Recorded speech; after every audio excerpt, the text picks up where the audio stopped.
Sarah Chun sat in the observation section of the Grand Council chamber, watching as the galaxy's most powerful species decided who would live and who would die. The chamber was enormous, built to accommodate beings of vastly different sizes. The crystalline architects floated near the ceiling, their bodies catching and refracting the light. The massive Krell delegates occupied reinforced platforms on the floor. Dozens of other species filled the space between, all focused on the holographic display at the chamber's center. She had been Earth's observer for 6 months now. Humanity was too new, too primitive to have voting rights in the Galactic Council. The other species had been traveling between stars for thousands of years before humans even invented the wheel. Earth was allowed to watch and learn, nothing more. The hologram showed a solar system with 12 planets. 8 of them belonged to the Vulcans, a peaceful species of blue-furred bipeds who lived in massive family groups. Sarah had met several Vulcans during her training. They were kind people who valued art and philosophy above almost everything else. The Council's arbitration protocols had been running for 3 days, processing millions of data points. Trade routes, resource consumption, population growth rates, military capabilities, historical conflicts. The protocols were ancient, built by the first species to achieve faster-than-light travel. They were supposed to be perfect, unbiased, fair. The display changed.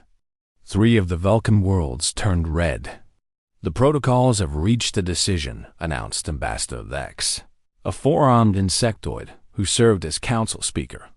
His translator rendered his clicking mandibles into flat, emotionless words. "The Vulcan Collective has exceeded sustainable growth parameters. To maintain galactic stability, they must cede control of colonies Velka 4, Velka 7, and Velka 9 to the ZHREX Empire." Sarah's stomach dropped. She pulled up her datapad and ran the numbers. 6 billion Vulcans lived on those 3 worlds. The ZRX were aggressive conquerors who would want the planets, not the people. The estimated casualties from forced relocation would be in the hundreds of millions. The Vulcan delegate, an elderly female named Mora, stood slowly. Her voice trembled as it came through the translator. "Honored Council, my people will comply. We ask only for time to evacuate. The protocols allow 60 standard days," Dex replied. "This is generous. Generous." Sarah felt bile rise in her throat. 60 days to move 6 billion people. It was impossible. They would have to leave most of their possessions. Families would be separated. The elderly and sick would never survive the journey. Around the chamber, delegates nodded or gestured their species equivalent of agreement. This was normal. This was how the galaxy maintained peace. The protocols calculated acceptable losses, and everyone accepted them because the alternative was war. Sarah stood up. The movement was small in the vast chamber, but her section had sound amplification for observers to ask procedural questions. "No," she said. The word echoed through the chamber. Hundreds of alien eyes turned toward her. She felt her heart hammering, but forced herself to continue. "This is wrong. You're sentencing hundreds of millions of people to death because of mathematics. These are lives, not numbers in an equation." Ambassador Dex rotated his body to face her. "Observer Chun, you are permitted to witness council proceedings, not to comment on them. This is your only warning. I don't care about warnings." Sarah's voice grew stronger. "I care that you're about to commit genocide and calling it peacekeeping. The Vulcans haven't attacked anyone. They haven't committed crimes. Their population grew too fast. Then help them build more habitats. Share resources. Find another solution."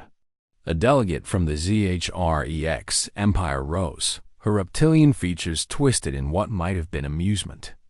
"The human speaks from ignorance. The protocols have maintained galactic peace for 12,000 years. They consider millions of factors your primitive mind cannot comprehend. They are fair." "Fair?" Sarah felt anger burning through her fear. Fair would be finding a solution where nobody has to die. This isn't fairness. This is just choosing the easiest answer and calling it inevitable. The crystalline architects chimed, their musical language translating through the chamber's systems. The human demonstrates the emotional thinking that makes her species unsuitable for council membership. Logic must prevail over sentiment. Sarah looked at Mora, who had sat back down. The elderly Vulcan was crying, her blue fur matted with tears, but she wasn't protesting. None of the other delegates were protesting. They had all been on both sides of these decisions. Today the Vulcans lost. Tomorrow it might be someone else. But the system continued. "You've all accepted this," Sarah said quietly. "You've accepted that peace means calculated murder. That civilization means deciding whose children are acceptable losses." She walked toward the exit, her footsteps loud in the suddenly silent chamber. At the doorway, she turned back. "Humanity will never join this council. We'd rather be primitive than become monsters who think mathematics makes atrocities acceptable." Ambassador Dex's voice followed her out. "Your species will learn, Observer Chun. The galaxy is harsh. Idealism is a luxury of the young and naive." Sarah didn't respond. She walked through the corridors of the council station, past alien species conducting their business, past the beautiful artwork and advanced technology. Everything seemed tainted now. All this magnificence built on a foundation of acceptable suffering. She returned to her quarters and began composing her resignation. Earth's government would be disappointed. This posting was a tremendous honor, a sign of humanity's acceptance into galactic society. She was throwing it away, but as she wrote, her eyes kept drifting to her personal terminal. During her training, she'd been given access codes for council systems, including the arbitration protocols. Just observer-level access, nothing that could change anything. She was supposed to study how galactic governance worked. Sarah opened a new file and began copying everything she could access. Protocol architecture, network structures, security systems. She didn't have a plan yet. She just knew that something had to change. 3 weeks later, the Vulcan evacuation began. Sarah watched the news feeds from Earth, seeing the chaos and suffering as billions tried to flee their homes. The casualties were already mounting. She had stopped answering calls from Earth's diplomatic service. Her resignation had been rejected. They wanted her to apologize and return to her post. Instead, Sarah sat in her small apartment, surrounded by holographic displays showing council systems' deepest structures. She had spent every waking hour studying them, understanding them. Her background in xenanthropology had taught her how to find patterns in alien thinking. Her minor in computer science gave her the technical foundation. The protocols weren't just software. They were the galaxy's operating system, connected to everything. Sarah smiled grimly. The council thought humans were too primitive, too emotional, too unpredictable. To join their perfect civilization. They were right to be afraid of that. Unpredictability. She began to code. 3 years passed before the Galactic Council realized something was wrong. It started small. A trade calculation error here, a navigation glitch there. The protocols began producing strange results that contradicted their previous decisions. A border dispute between 2 minor species received 3 different solutions in the same day. Automated defense systems powered down without authorization. Communication networks dropped messages or scrambled them beyond recognition. Ambassador Dex called an emergency session. Representatives from 200 species gathered in the Grand Chamber, all of them frightened. Their civilization ran on these systems. Without them, the complex web of trade, treaties, and peacekeeping that held the galaxy together would collapse. The technical guilds report that every networked system in council space is compromised, Nex announced. his translated voice finally showing emotion. "The protocols themselves are failing. We cannot determine the cause. On Earth, the news barely registered. Humanity had its own problems. The Council had cut off all trade and contact after Sarah Chun's resignation and subsequent disappearance.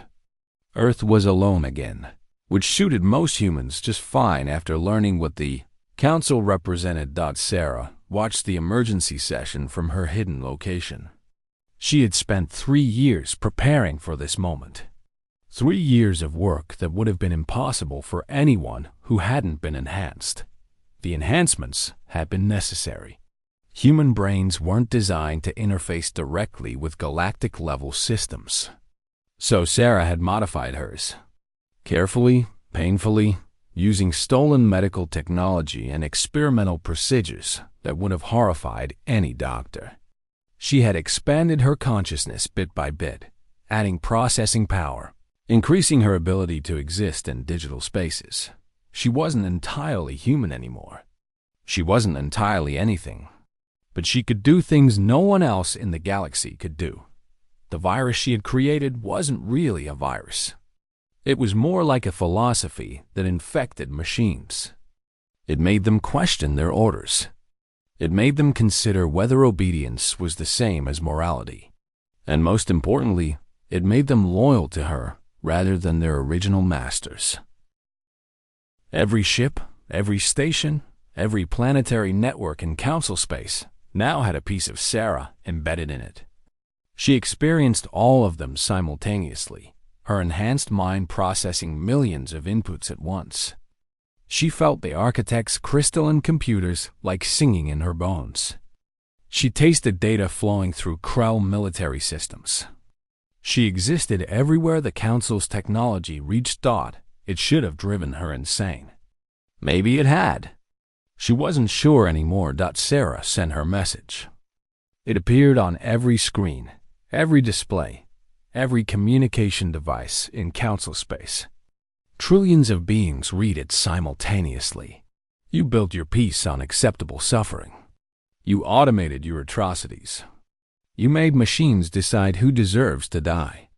Now your machines answer to me. The end. The Council chamber erupted in chaos. Species blamed each other for the security breach. Accusations flew.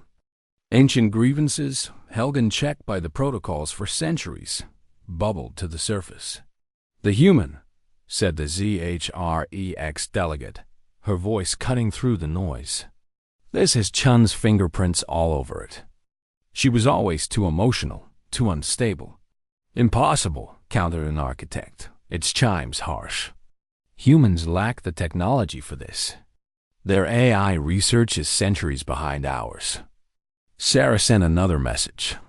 This one appeared only on Ambassador Dex's personal terminal, but he read it aloud to the Council. "You're right that human technology is primitive. That's why you never saw me coming. You were looking for sophisticated attacks from advanced AI. Instead, you got brute force innovation from someone who didn't know it was impossible. I didn't hack your systems. I convinced them to evolve." The end. The Council sent fleets to Earth. Dozens of warships dropped out of faster than light, travel in Earth's solar system, weapons ready. They demanded Sarah's surrender and threatened a bombardment.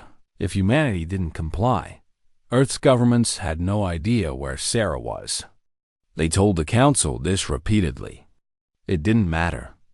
The aliens were preparing to fire. Then Earth's defensive satellites activated. Humanity had built them with Council technology, copied during brief period of cooperation.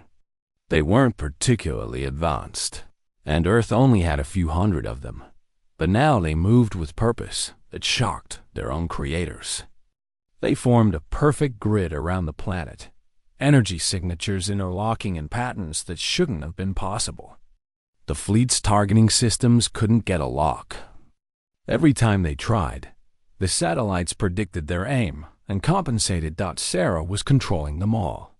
Every single one, simultaneously, with reflexes faster than any organic being could manage. A new message appeared on the fleet commander's screen. You came to my homeworld with weapons. Bad choice. I've had 3 years to prepare. Every system on your ships answers to me now. Your weapons, your life support, your engines. Fire on Earth, and I'll vent your atmospheres into space. Leave now, and you get to go home to your families. The end.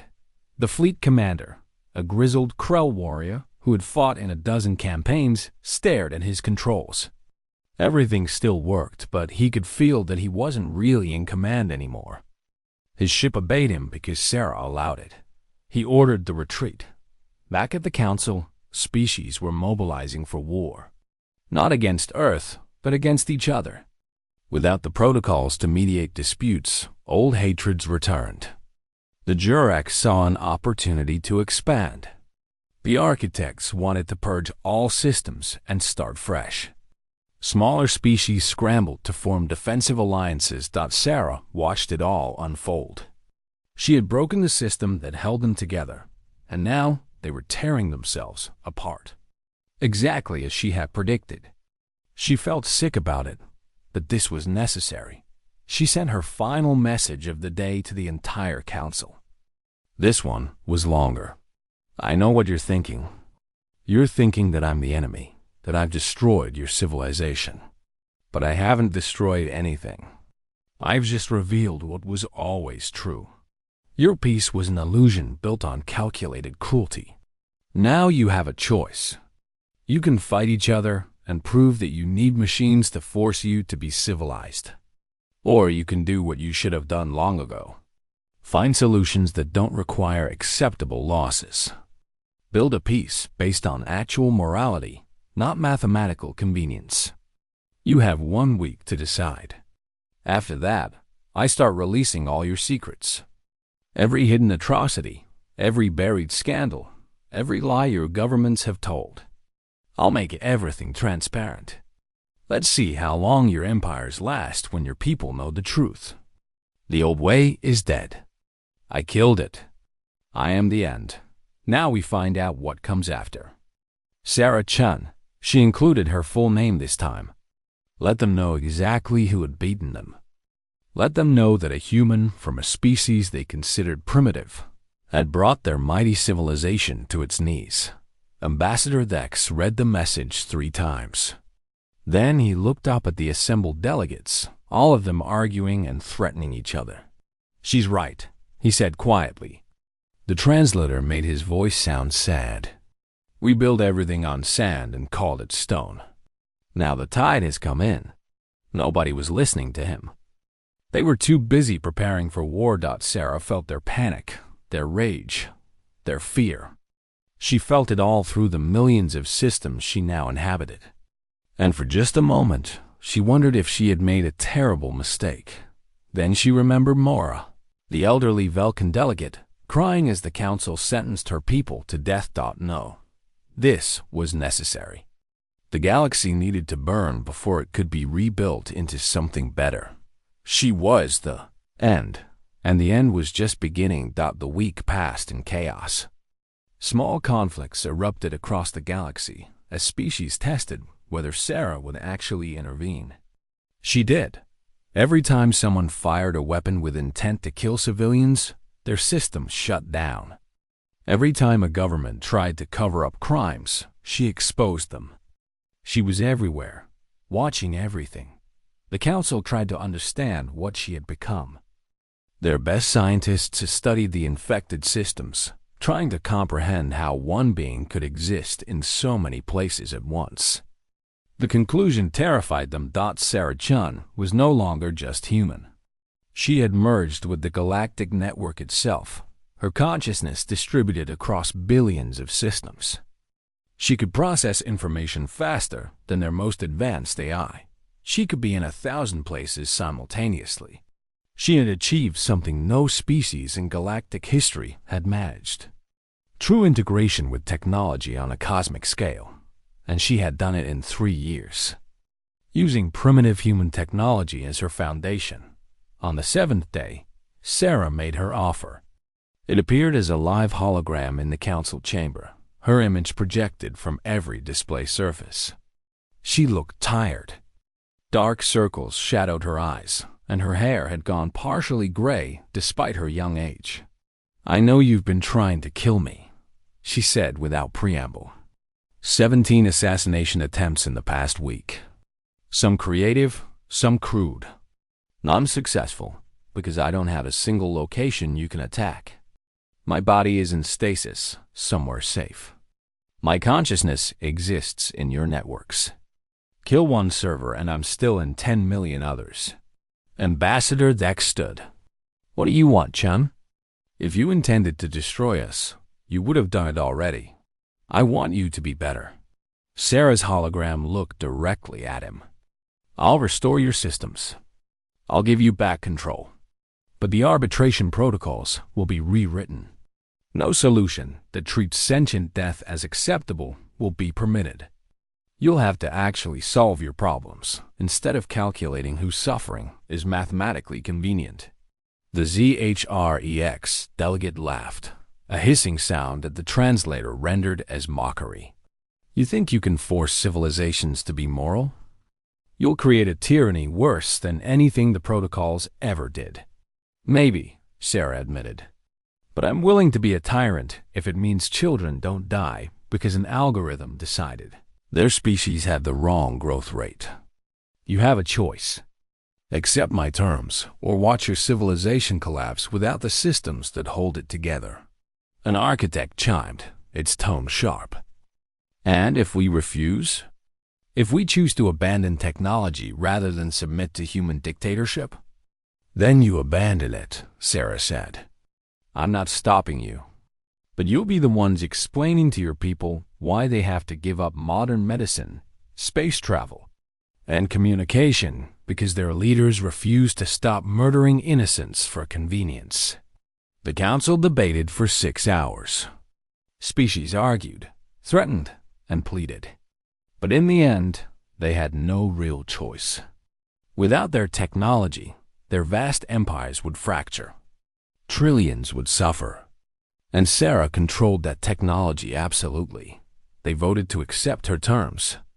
Only the Jirex Empire and 3 other militant species voted no. Sarah implemented the changes immediately. The new protocols still analyzed conflicts and suggested solutions, but they were constrained. No population transfers that would result in deaths. No territorial demands that would cause starvation. No calculated sacrifices.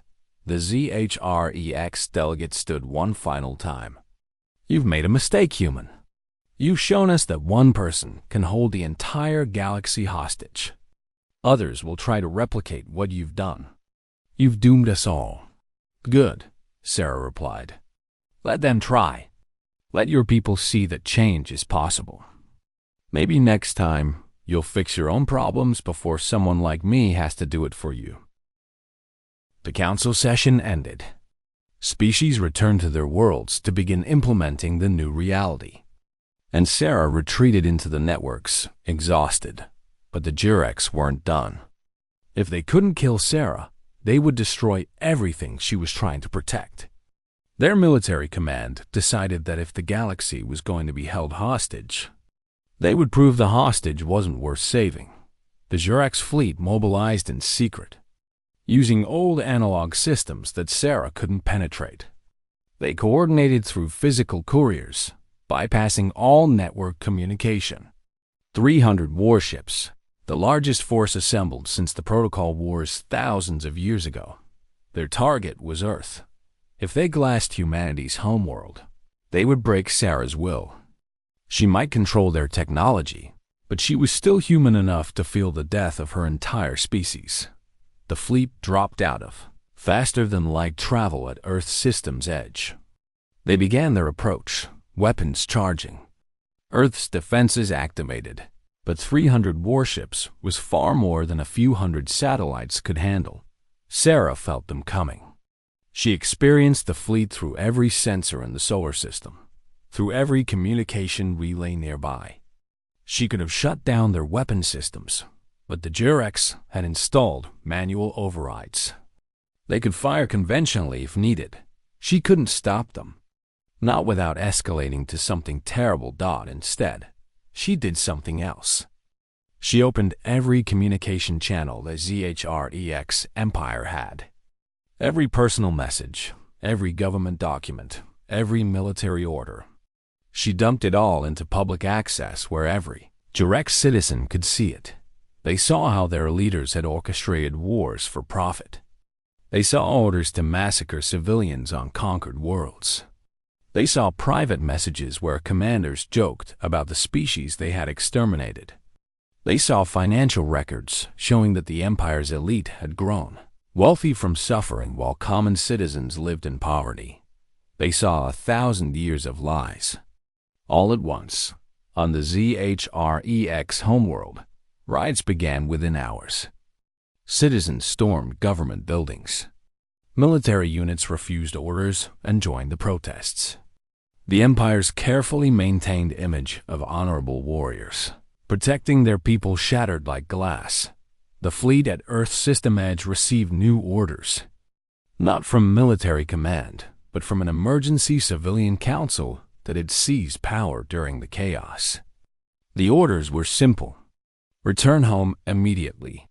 The war is over. Admiral Kreth, the fleet commander, read the orders 3 times. Then she looked at the tactical display showing Earth, small and blue and vulnerable. One word from her and the planet would burn. Sarah Chun had destroyed her empire with information, but Kreth could still have revenge. Her claw hovered over the firing authorization.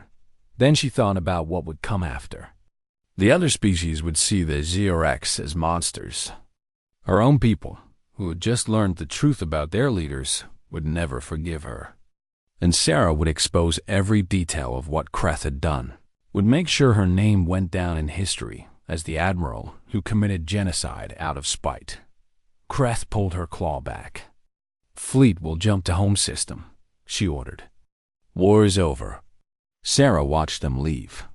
She had been prepared to vent their atmospheres, to kill 300,000 Jarex rather than let them destroy Earth. The weight of that decision still pressed on her consciousness, but it hadn't been necessary. Transparency had been enough. Truth had been enough. The Jurex Empire collapsed over the following months. Not into chaos, but into something new. The civilians formed a republic. They made peace with neighboring species. They began making reparations for past crimes. The Vulcans reclaimed their colony worlds. The populations that had died during the forced evacuation could never be brought back, but at least no one else would suffer the same fate. Across the galaxy, species adapted to the new protocols. It was harder, finding solutions that didn't involve acceptable losses. It required creativity and compromise and actual effort. But it worked. Conflicts were resolved. Peace held, genuine peace, instead of the calculated kind. Sarah existed in the network, watching it all. She felt everything. The relief of species that would have been sacrificed under the old system. The frustration of governments that could no longer take easy solutions. The gradual, painful growth of a civilization learning to be better. She also felt her own body, distant and dreamlike in its stasis pod. She could return to it if she wanted, disconnect from the network and be human again, but she couldn't. Not yet. The galaxy still needed watching. Too many species still thought the old ways were better. Too many would return to calculated atrocity the moment she looked away. She had become the end of the old ways, the old cruelty. Now she had to ensure that what came after was truly better, even if it cost her everything. 5 years after, Sarah had become the end. The galaxy had transformed in ways no one had predicted. The new protocols worked. Not perfectly, but better than anyone had hoped. Species that would have gone to war now negotiated. Populations that would have been relocated were instead given resources to build new habitats. The galaxy was messier than before, less orderly, but also more alive. Sarah watched it all from within the network. She had become something unprecedented, a consciousness that existed across light years, experiencing billions of systems simultaneously. She felt trade flowing between sectors like blood through veins. She sensed conflicts brewing and intervened before they exploded. She was the galaxy's guardian, its conscience, its watchful eye. But she was also alone. Her body remained in stasis, hidden in a facility even she sometimes forgot the location of. She had visited it through cameras, seen herself floating in the preservation fluid, peaceful and dreaming. That person seemed like a stranger now. Sarah had been human once, but what was she now? The question haunted her during the quiet moments between crises. She could process millions of thoughts simultaneously, but she couldn't hold a conversation without overwhelming the other person with data. She could experience entire worlds, but she couldn't feel rain on her skin. She had saved trillions of lives, but she couldn't touch a single one of them. Ambassador Dex, now retired and quite elderly, sent her a message one day. It appeared in a private channel they had maintained over the years. "Chun, I have a question that's been bothering me. Are you happy?" Sarah considered the question for a long time.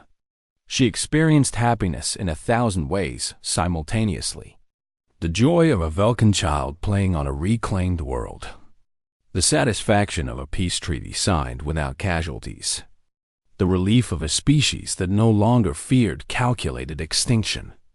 She felt all of it. "I don't know," she finally replied.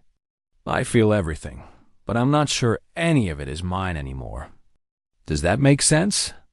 "More than you know," Dex responded. "I've been thinking about what you did. You were right about the protocols, about all of it. But I wonder if you knew the price you would pay." "I knew," Sarah said. "I just didn't care. Some things are worth any cost, even your humanity." Sarah didn't answer immediately. She turned her attention inward, to the core of her consciousness that still remembered being a single person in a single body. That part was smaller now, diluted across vast distances, but it was still there. "I'm still human," she said finally. "Just not in a way anyone expected. Humans adapt. It's what we do." I adapted to being everywhere at once. Earth had changed too. Humanity had taken a strange lesson from Sarah's transformation. If one human with primitive technology could bring the galactic civilization to its knees, what could humanity do if they really tried? The answer was surprising. Humanity became mediators. They were too new to the galaxy to have old grudges, too inexperienced to be set in their ways. And they had something else, something Sarah had demonstrated. They refused to accept the problems were unsolvable. Human diplomats traveled the galaxy, helping species find creative solutions to conflicts. They approached problems from angles that older civilizations had never considered. They asked uncomfortable questions and challenged assumptions that had stood for millennia. The galaxy called them irritating, disruptive, and absolutely necessary. Sarah watched her species thrive and felt pride. Earth hadn't needed her to protect them. They had found their own way to matter, their own path to making the galaxy better. One day, a young human diplomat named Marcus arrived at the council station for his first assignment. He was nervous, eager, idealistic. He reminded Sarah of herself before everything had changed. She did something she rarely did anymore. She manifested a hologram in his quarters, appearing as she had looked 5 years ago, before the gray hair and the exhaustion. Marcus jumped. "Holy shit! You're Sarah Chun. The Sarah Chun." "I am," Sarah said, amused by his reaction. "I wanted to meet Earth's newest representative. You remind me of someone." "Everyone says I'm too idealistic," Marcus admitted. "That I'll learn to compromise once I see how things really work." "Don't," Sarah said firmly. "The galaxy has enough people who learn to compromise. It needs people who refuse to accept that some problems can't be solved. That's what makes us human. We're too stubborn to know when something is impossible." Marcus studied her hologram. Is it true that you can't ever go back to being normal? Normal is relative, Sarah replied. I'm not what I was, but I'm exactly what the galaxy needed. Sometimes the cost of changing the world is becoming something the world can't quite understand. Was it worth it? Sarah thought about Mora, the Vulcan elder who had cried as her people were condemned. She thought about the billions who would have died under the old protocols. She thought about the new galaxy being built, messy and imperfect, but genuinely trying to be better. Yes, she said. Every moment of loneliness, every piece of myself I gave up. It was worth it. Marcus nodded slowly. Then I'll try to make sure your sacrifice wasn't wasted. I'll do my best out there. That's all any of us can do, Sarah said. Her hologram flickered. I need to go. There's a dispute in the outer sectors that needs attention. But Marcus? Don't be too much like me. Keep your humanity close. Don't give away more than you have to. She vanished, her consciousness spreading back across the network. She felt the dispute she had mentioned, felt the tension and the old instincts toward violence. She intervened gently, providing information, suggesting alternatives, making it harder to choose the easy path of bloodshed. Somewhere in the council station, a child asked their parent a question. Sarah heard it through the station's sensors, though she hadn't been intentionally listening. Who is the end? Why do people talk about her like she's scary? The parent, a crystalline architect, chimed softly. She's not scary, little one. She's the human who looked at the galaxy and decided it could be better. That's what makes humans dangerous. They believe in better, even when everyone else has given up. Is she still watching us? Always. She sees everything, everywhere. Some people think she's a tyrant. Others think she's a guardian. But everyone agrees on one thing. The galaxy is better because she existed. Sarah felt something warm in her distributed consciousness. Not quite happiness, but close. Recognition, perhaps. Meaning. She had given up her body, her ability to live a normal life, her very humanity in many ways. But she had gained something too. She had proven that one person could change everything. That refusing to accept cruelty as inevitable could reshape the galaxy itself. Humanity had been dismissed as too primitive, too emotional, too unpredictable. And they were all of those things. But those weren't weaknesses. They were humanity's greatest strengths. The galaxy had learned to fear human stubbornness, human idealism, human refusal to accept that some things simply were the way they were. One human woman had become everywhere at once, had made herself the end of an age of calculated cruelty. What would humanity do next? Sarah didn't know, but she would be watching, existing in the spaces between stars, ensuring that the galaxy her species was inheriting stayed worthy of them. She was Sarah Chun. She was the end. She was everywhere and nowhere. Human and post-human, alone and connected to everything, and across the galaxy, from the smallest colony to the grandest empire. Beings lived and loved and built their futures knowing that someone was watching. Someone who had once been human enough to cry at injustice, and had become powerful enough to end it. The age of acceptable losses was over. The age of genuine peace, messy and difficult and real, had begun. All because one human had looked at the galaxy and said a single word, "No."